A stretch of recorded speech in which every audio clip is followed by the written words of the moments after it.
دوستو، بھارت کے مشہور شہر اجمیر میں موجود یہ درگاہ ہے حضرت خواجہ معین الدین چشتی اجمیری کی۔ یہ وہ انسان ہیں کہ ویسے تو اگر پوری دنیا کے حساب سے بھی دیکھا جائے تو ان کا نام اتہاس کے سب سے مشہور اور سب سے بڑے صوفی بزرگوں میں لیا جاتا ہے، مگر اگر بات بھارت کی ہی کر لی جائے تو بھارت میں تو پھر ان کے جیسا نظر ہی نہیں آتا ہے، باوجود اس کے کہ بھارت تو ہمیشہ سے ہی صوفی لوگوں کا گڑھ مانا گیا ہے۔ خواجہ معین الدین چشتی اجمیری کے جن کو عام طور پر حضرت خواجہ غریب نواز کے نام سے بھی یاد کیا جاتا ہے، ان کے بارے میں کئی اتہاسکاروں نے یہ لکھا ہے کہ بھارت کے پورے ہی اتہاس میں شاید ہی کوئی دوسرا ایسا انسان دیکھنے کو ملا ہوگا کہ جس نے اتنے کم وقت میں اتنے بڑے لیول پر اور اتنے زیادہ لوگوں کے اوپر اپنے انفلوئنس کو پھیلایا ہو۔ آج جب 800 سے 900 سال کا ایک لمبا عرصہ گزر چکا ہے، تب بھی ان کے عقیدت مندوں کی جو تعداد ہیں، جو نمبرز ہیں، وہ گھٹنے کی بجائے بڑھتے ہی جا رہے ہیں، اور یہ نمبر سینکڑوں، ہزاروں، لاکھوں میں نہیں بلکہ کروڑوں، یا اگر دنیا کے حساب سے دیکھا جائے تو شاید اربوں میں پہنچ چکے ہیں، جس میں مسلمانوں کے ساتھ ساتھ ہندو، سکھ، عیسائی سبھی شامل ہیں۔ مگر اب سوال یہ ہے تو آخر کون تھے یہ خواجہ غریب نواز؟ بھارت کب، کیسے اور کیوں آئے تھے؟ بھارت سے ہزاروں کلومیٹر دور رہنے والے خواجہ غریب نواز نے اپنے سپنے مطلب کے خواب میں ایسا بھی کیا دیکھ لیا کہ جس کی وجہ سے ان کو نہ صرف فوراً بھارت آنا پڑا، بلکہ بھارت آ کر انہوں نے بھارت کے اتہاس اور بھارت کے فیوچر کو ہمیشہ ہمیشہ کے لیے بدل کر رکھ دیا۔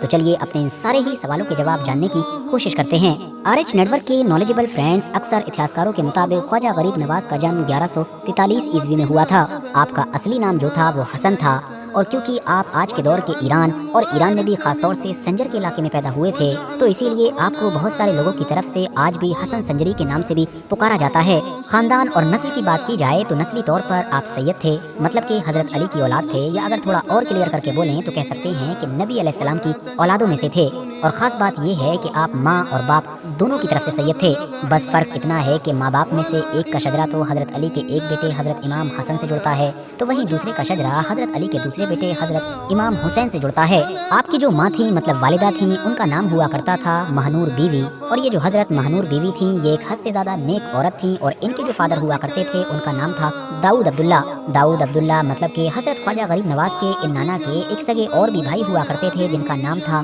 ابو صالح موسیٰ، اور انہی ابو صالح موسیٰ کی ایک اولاد تھی کہ جن کا نام تھا حضرت شیخ عبدالقادر جیلانی۔ ہاں، آپ لوگ بالکل صحیح سمجھ رہے ہیں، یہ وہی حضرت شیخ عبدالقادر جیلانی ہیں کہ جن کی قبر، جن کی مزار بغداد کے اندر موجود ہے، اور جن کو آج کے دور میں پوری دنیا کے سب سے بڑے صوفی بزرگ کے طور پر یاد کیا جاتا ہے۔ اس حساب سے اب ہم کہہ سکتے ہیں کہ حضرت شیخ عبدالقادر جیلانی رشتے میں خواجہ غریب نواز کے ماموں ہوا کرتے تھے۔ بات کریں آپ کے والد مطلب کے فادر کی کہ جن کا نام حضرت خواجہ غیاث الدین حسن ہوا کرتا تھا، تو انہوں نے اپنی زندگی کا زیادہ تر حصہ خراسان کے علاقے میں ہی گزارا تھا۔ وہ اپنے دور میں اپنے علاقے کے مشہور مسلم اسکالر مطلب کے عالم، اور ساتھ ہی ساتھ خدا کے ایک ولی اور ایک نیک بندے ہوا کرتے تھے۔ یہی وجہ ہے کہ خواجہ صاحب نے بھی اپنی جو ابتدائی تعلیم تھی، جو انیشیل اسٹڈی تھی، وہ سب کچھ گھر پر ہی کی تھی، مگر ابھی خواجہ صاحب کی عمر 15 سال بھی نہیں ہوئی تھی کہ آپ کے سر سے ماں اور باپ دونوں کا سایہ اٹھ چکا تھا، اور خواجہ صاحب کے لیے خواجہ صاحب کے والد نے اس دنیا سے جاتے وقت وراثت میں 2 چیزیں چھوڑی تھیں،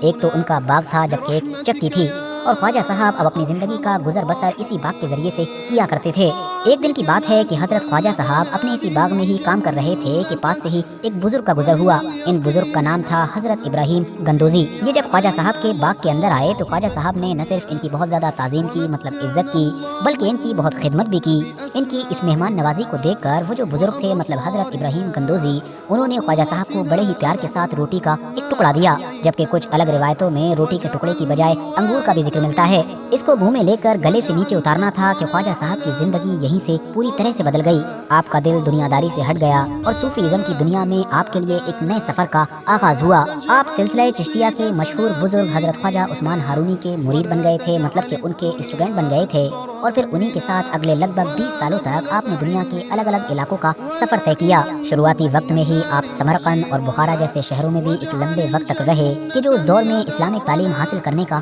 سینٹر مانے جاتے تھے۔ وہاں پر آپ نے نہ صرف قرآن کو حفظ کیا بلکہ قرآن سے جڑے ہوئے اور بھی بہت سارے سبجیکٹس، حدیث اور تصوف وغیرہ پر مہارت حاصل کی۔ اتہاسکار لکھتے ہیں کہ اس دور کے مشہور، امیر اور طاقتور شہر بغداد کے اندر بھی آپ نے ایک اچھا خاصا وقت گزارا تھا، اور بہت کم وقت کے اندر ہی آپ آس پاس کے پورے علاقے میں کافی مشہور ہو گئے تھے۔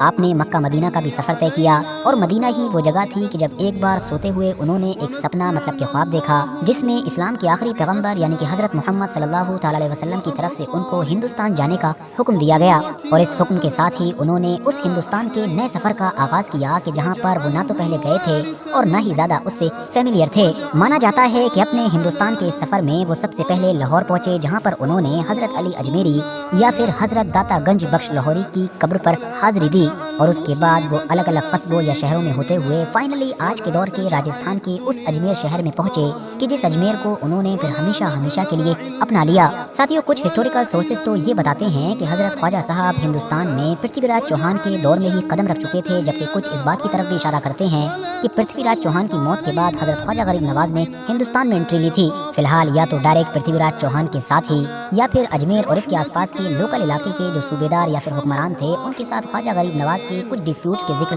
ضرور ملتے ہیں، بلکہ اگر خواجہ غریب نواز کے پرسپیکٹو سے دیکھیں تو اس کو ڈسپیوٹ بھی نہیں کہا جا سکتا ہے، کیونکہ پرابلم خواجہ غریب نواز کو نہیں بلکہ خواجہ غریب نواز سے تھی۔ اس کی وجہ یہی تھی کہ جیسا کہ میں نے آپ کو شروع میں ہی بتایا کہ جس طرح سے بڑے کم وقت میں بڑی ہی تیزی کے ساتھ زیادہ سے زیادہ لوگوں کے اوپر اب خواجہ غریب نواز کا انفلوئنس پھیلتا جا رہا تھا، اس سے لوکل علاقے کے جو طاقتور لوگ تھے، اثردار لوگ تھے، وہ بالکل بھی خوش نہیں تھے، مگر پھر بھی دھیرے دھیرے حضرت خواجہ غریب نواز کا انفلوئنس اور ان کا اثر گھٹنے کی بجائے بڑھتا ہی چلا گیا۔ اور اس دور میں بھی کہ جب نہ تو کمیونیکیشن اتنی زیادہ ایزی تھی اور نہ ہی ٹرانسپورٹ سسٹم اتنا اچھا ہوا کرتا تھا، تب بھی حضرت خواجہ غریب نواز کا نام بہت کم وقت میں ہی اجمیر سے باہر نکل کر دلی سمیت بھارت کے بڑے بڑے شہروں میں پھیل چکا تھا، اور اس دور کے حساب سے دیکھا جائے تو یہ کوئی معمولی بات نہیں تھی۔ ہندو ہوں، مسلم ہوں یا کسی باقی دھرم کے لوگ ہوں، سبھی بڑی تعداد میں آپ کے پاس آیا کرتے تھے اور آپ کی باتوں کو سنا کرتے تھے۔ آپ کو اسی دور میں ہی لوگوں نے غریب نواز کا نام دے دیا تھا، جس کی وجہ تھی کہ ان کی طرف سے غریبوں کو حد سے زیادہ نوازنا۔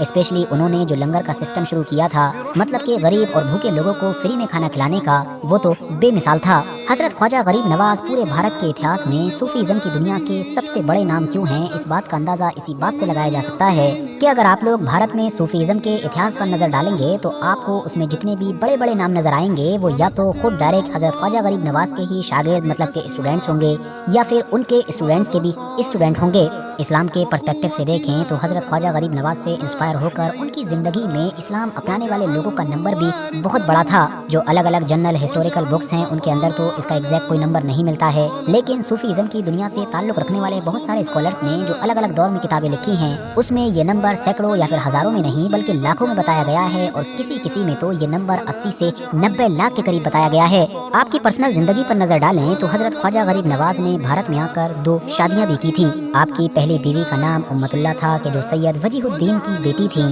جبکہ دوسری بیوی کا نام عصمت اللہ تھا کہ جو ایک لوکل ہندو حکمران یا کہہ سکتے ہیں کہ ایک لوکل ہندو صوبیدار کی بیٹی ہوا کرتی تھی۔ ان دونوں بیویوں سے خواجہ صاحب کے ٹوٹل 4 بچے مطلب کہ 3 لڑکے اور 1 لڑکی ہوا کرتی تھی۔ جہاں تک بات عمر کی ہے تو حضرت خواجہ غریب نواز نے 93 مطلب کہ 93 سال کی عمر میں اجمیر شہر کے اندر ہی ہماری اس دنیا کو الوداع کہا تھا، مگر حضرت خواجہ غریب نواز کا جو انفلوئنس تھا، جو پربھاؤ تھا، جو اثر تھا، وہ اس دن کے بعد بھی کبھی ختم نہیں ہوا بلکہ بڑھتا ہی چلا گیا، اور حال ایسا ہو گیا کہ عام لوگ تو چھوڑیے بلکہ بھارت کے اتہاس کے جو بڑے بڑے ہندو یا پھر مسلم حکمران تھے وہ سب بھی ان کے دربار میں حاضری لگاتے رہے، یہاں تک کہ ایک انگریز افسر کو بھی یہ لکھنا پڑ گیا کہ یہاں پر ظاہری طور پر بھلے ہی ہماری حکومت ہو لیکن اصل میں حکومت یہاں پر ایک قبر کی چلتی ہے، اور اس قبر سے اس انگریز کی مراد کچھ اور نہیں بلکہ حضرت خواجہ غریب نواز کا یہ مقبرہ ہی تھا کہ جہاں پر ہر وقت ہندو، مسلم، سکھ، عیسائی ہر مذہب کے لوگ موجود رہتے ہیں۔ فی الحال دوستو، آج کی اپنی ویڈیو کو بھی ہم یہیں پر ختم کرتے ہیں۔ ویڈیو اگر انفارمیٹیو لگی ہو تو لائک کرنے کے ساتھ ساتھ دوستوں کے ساتھ ضرور شیئر کریں،